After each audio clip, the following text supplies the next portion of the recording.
오늘도 책을 듣는 시간, 미나미 책방에 와주셔서 감사합니다. 오늘 소개해드릴 책은 전나무숲 출판 니시오카 하지메 지음의 타액의 힘입니다.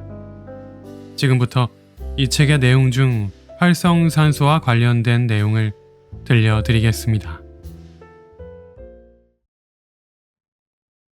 만병의 근원이 되는 활성산소. 지구에 존재하는 모든 생명체에게는 산소가 필요하다. 그런데 이 산소를 활용하는 과정에서 한 가지 문제점이 발생한다. 그것은 바로 몸에 나쁜 영향을 미치는 활성산소도 동시에 생겨난다는 점이다. 건강한 생활 습관을 지닌 사람에게는 그다지 문제가 되지 않지만, 그렇지 않을 때 이 활성산소의 생산량이 늘어나게 되고 그만큼 몸에는 더 많은 폐해를 끼치게 된다. 그 부정적인 영향력이 미치는 범위가 매우 광범위해서 만병의 근원이라고 불리기도 한다. 하지만 타액은 이러한 나쁜 물질인 활성산소도 줄여줄 수 있다. 바람 유발과 촉진에 모두 작용하는 활성산소. 타액의 연구를 시작하게 된 계기는 앞에서 밝혔듯이 일본에서만 사용되었던 식품 첨가물 AF-2 때문이었다. 이 물질은 처음에는 사람의 세포 염색체에 이상을 일으킨다는 점에서 주목을 받았고, 박테리아와 같은 미생물에 돌연변이를 일으킨다는 사실이 밝혀진 후, 그 다음에 실시된 동물 실험에서 발암성이 판명되어 결국 사용이 금지되었다. 또 AF-2의 변이원성과 발암성에는 활성산소가 관계하고 있다고 볼 수 있다. 그리고 타액은 AF-2의 변이원성을 제거한다는 사실도 실험을 통해 밝혀졌는데, 이는 AF-2가 발생시키는 활성산소를 타액의 활성산소 제거 효소가 제거하는 메커니즘 때문이라고 생각할 수 있다. 즉, 타액의 독성 제거는 변이원과 발암물질이 발생시키는 활성산소를 타액에 포함되어 있는 효소로 제거하는 메커니즘에 의해 이루어지는 것이다. 이 책의 핵심인 잘 씹는 것의 중요성이 바로 여기에 있다. 암은 다단계의 과정을 통해 발생한다는 사실이 알려져 있는데, 특히 주목받는 것이 1단계의 발암 유발과 2단계의 발암 촉진이다. 암의 계기는 DNA의 손상이므로 이 DNA를 손상시키는 것을 발암 유발 인자라고 부른다. 이는 소위 발암 물질로서 암세포를 만든다.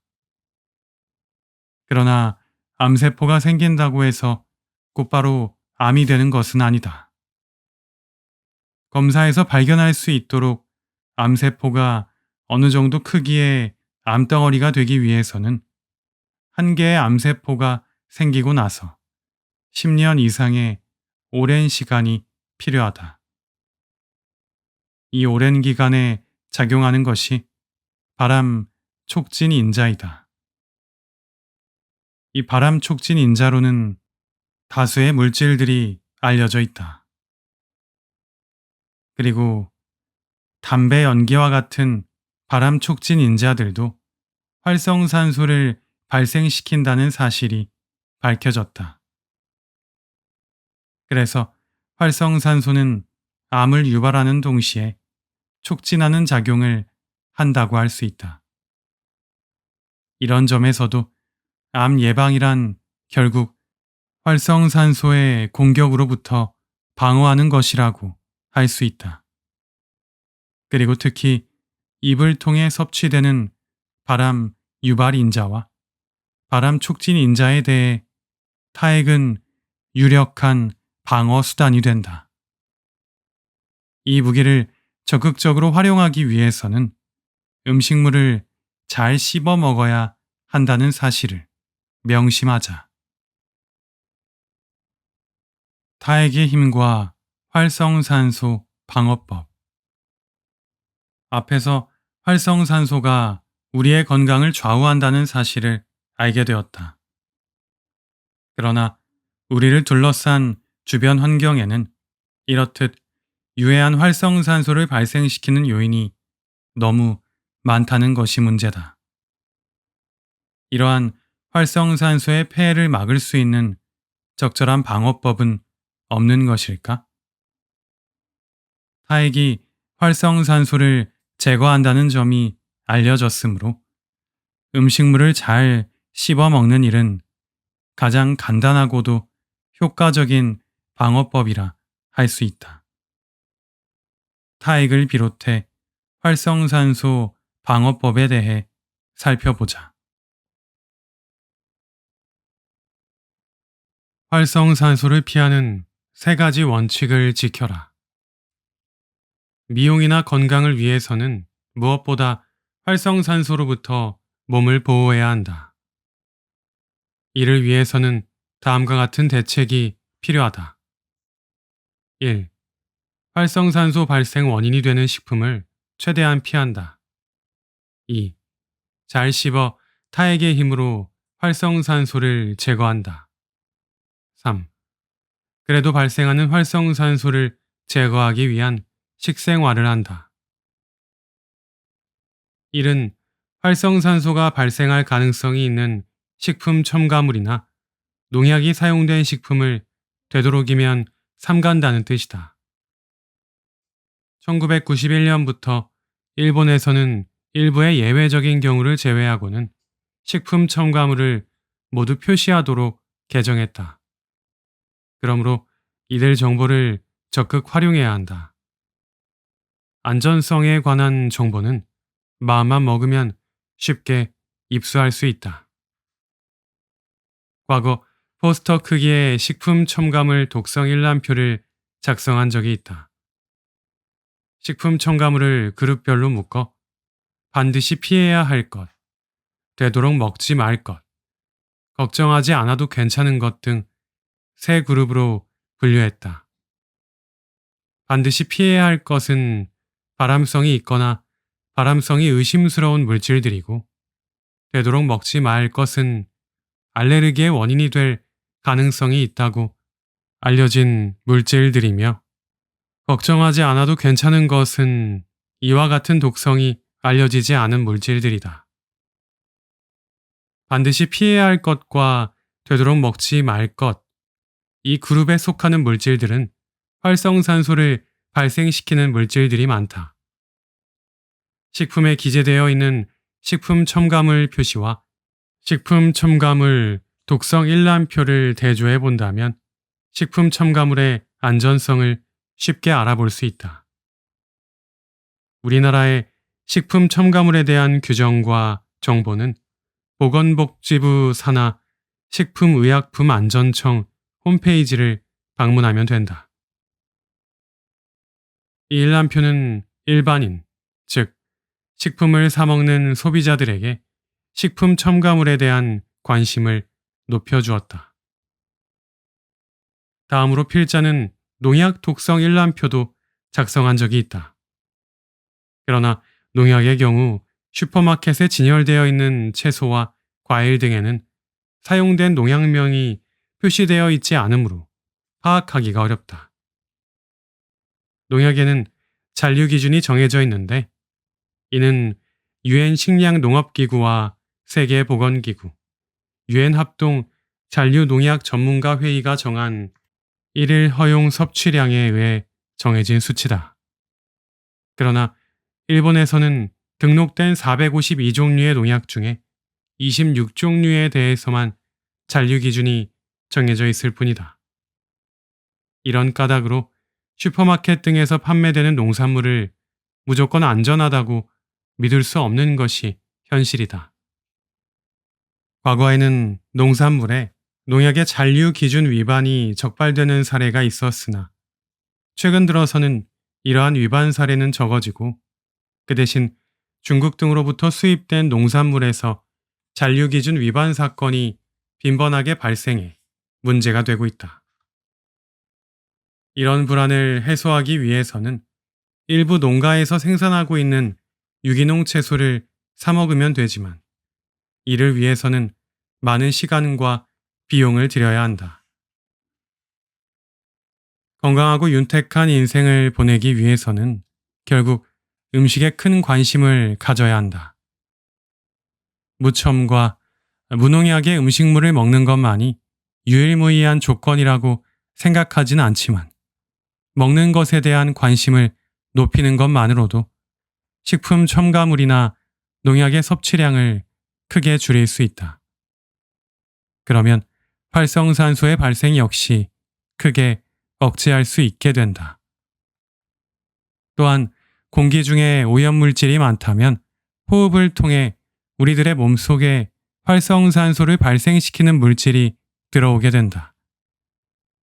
최근 오염원 중 하나인 자동차 배기가스에 대해서는 엄격한 기준이 마련되었다.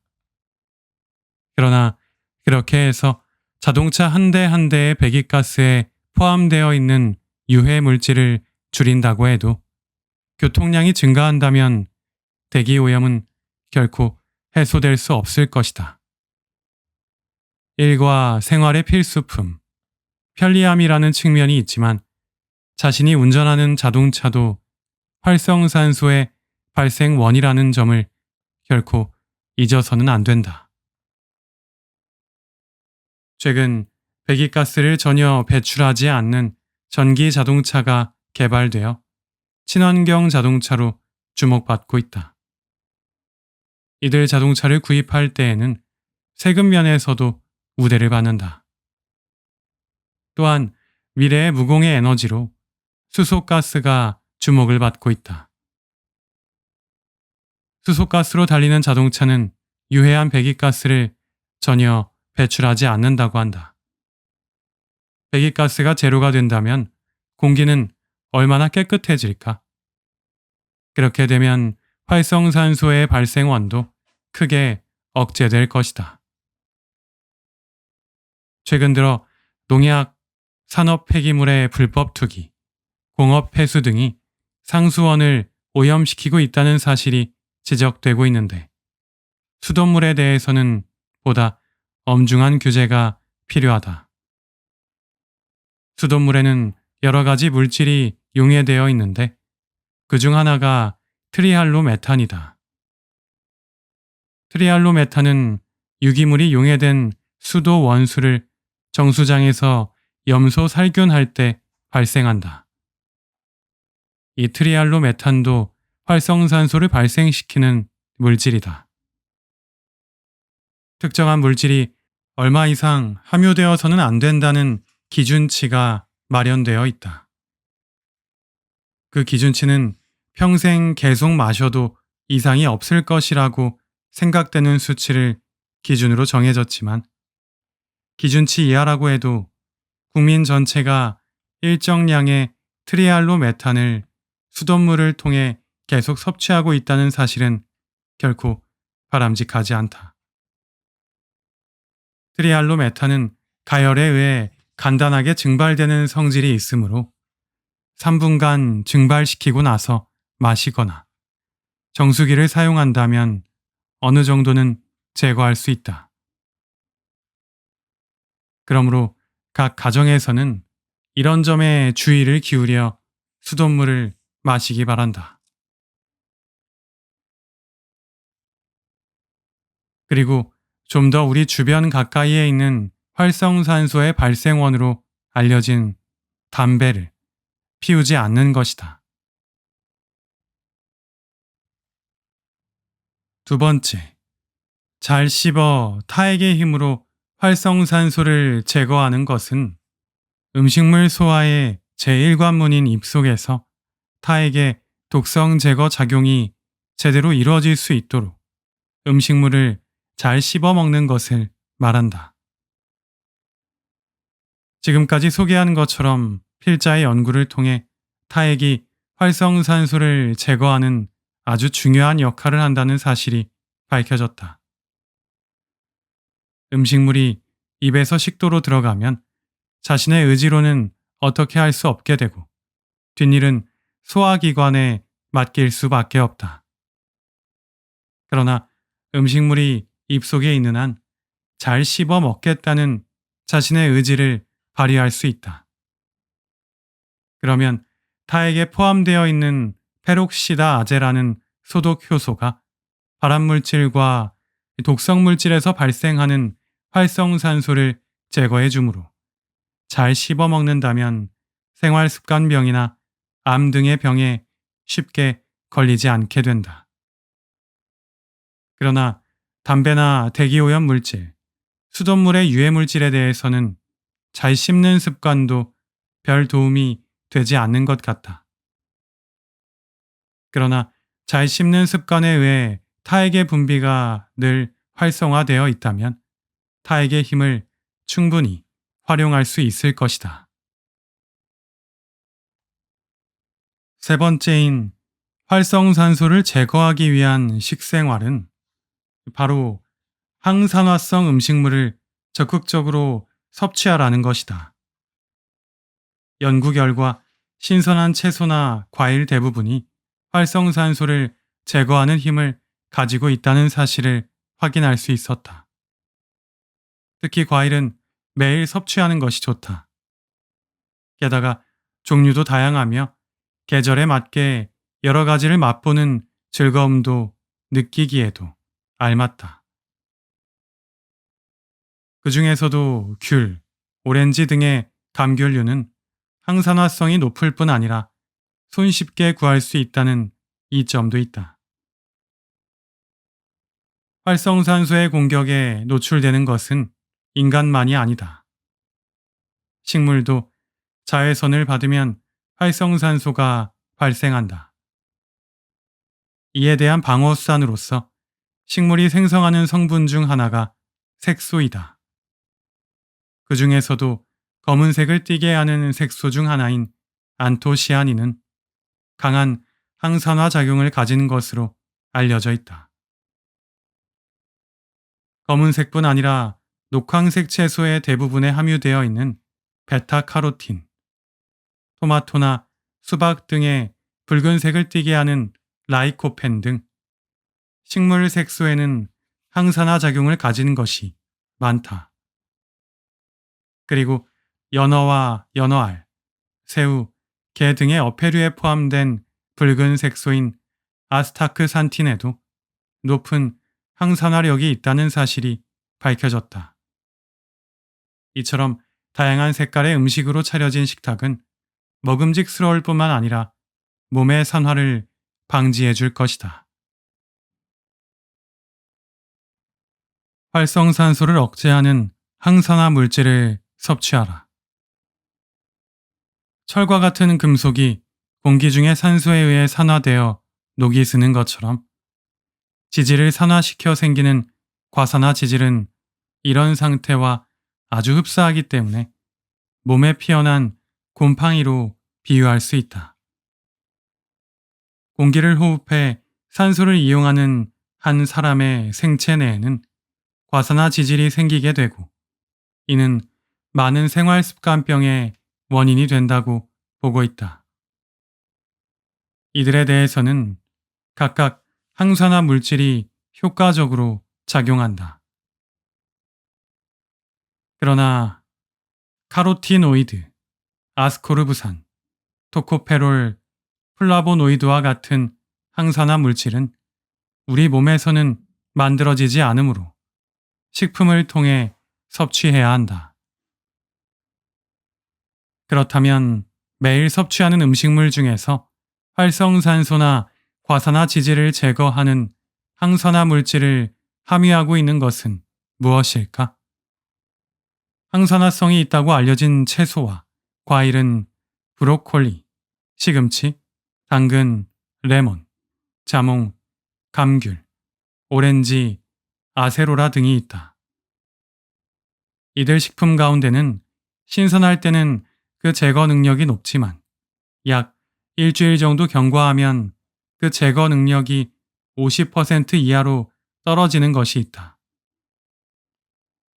이는 이들 채소나 과일에 포함되어 있는 아스코르부산 때문인 것으로 추정된다. 천연 비타민 C 아스코르부산은 쉽게 산화되면 그 능력을 잃어버리기 때문이다. 또한 채소나 과일을 100도씨로 몇 분간 가열하면 대부분의 경우 제거 능력을 잃는다. 비타민 C나 활성산소 제거 효소의 대부분이 열에 약하기 때문이다. 물론 과일을 삶는 일은 좀처럼 없지만 채소의 경우는 샐러드를 만들 때를 제외하고는 삶는 경우가 많다. 따라서 가열 조리된 채소로는 활성산소의 제거나 항산화성을 기대할 수 없다. 전 세계 각 민족들에게는 오랜 기간 동안 즐겨 마셔온 전통차가 있다. 남미의 마테차, 미국의 루이보스티, 중국의 우롱차, 일본의 녹차 등이 그것이다. 그런데 이들 차에도 활성산소를 제거하는 탁월한 기능이 있다. 일본 녹차의 산지로 유명한 시즈오카에서는 암 발병률이 일본인의 평균보다 아주 낮은데 이는 신선한 녹차를 즐겨 마시기 때문이라고 전문가들은 보고 있다. 통상 차는 뜨거운 물에 우려내는데 이 차의 활성산소 제거 능력과 항산화성은 가열에도 그대로 유지된다. 이는 이들 물질에는 내열성의 카테킨류나 폴리페놀류 등과 같은 항산화 물질이 들어있기 때문으로 볼 수 있다. 또한 우엉, 연근 등은 날로 먹는 경우가 적고 꽤 오랜 시간 삶아서 조리한다.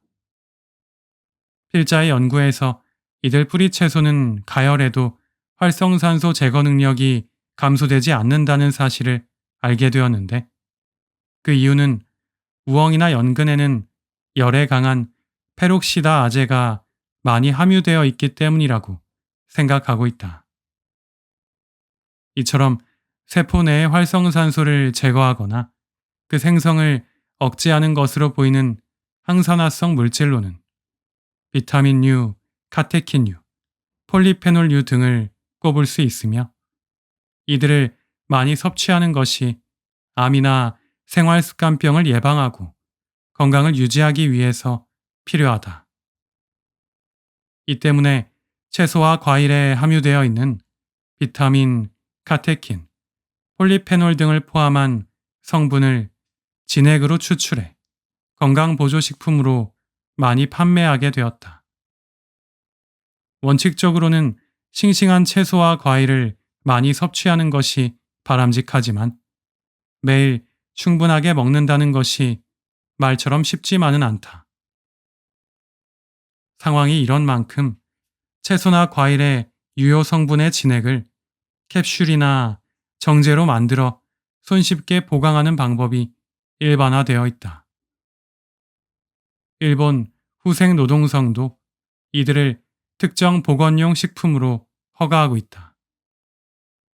미국에서는 이미 20년 전부터 약국은 물론이고 슈퍼마켓 등에서도 영양보조식품이나 건강보조식품이 판매되고 있으며 많은 미국인들이 복용하고 있다. 이런 영양보조식품은 의약품과 식품의 중간적 존재라고 보면 된다. 애당초 올바른 식생활을 영위하고 있었다면 이와 같은 영양보조식품이나 건강보조식품은 필요 없을 것이다.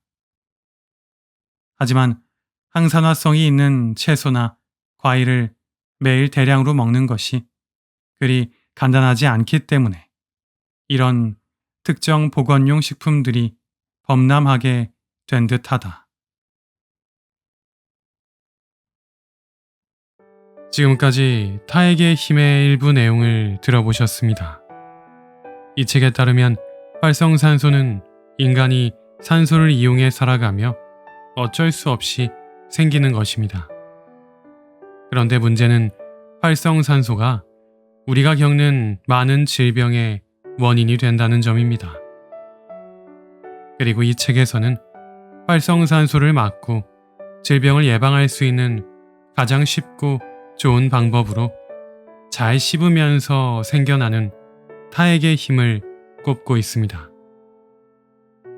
지금 이 내용을 듣고 계신 여러분 모두 오늘 식사를 하실 때 조금이라도 더 많이 씹으려고 노력하셔서 건강한 삶에 한 발자국 더 가까워지시길 기원합니다. 오늘도 소중한 시간 미나미 책방과 함께 해주셔서 감사합니다.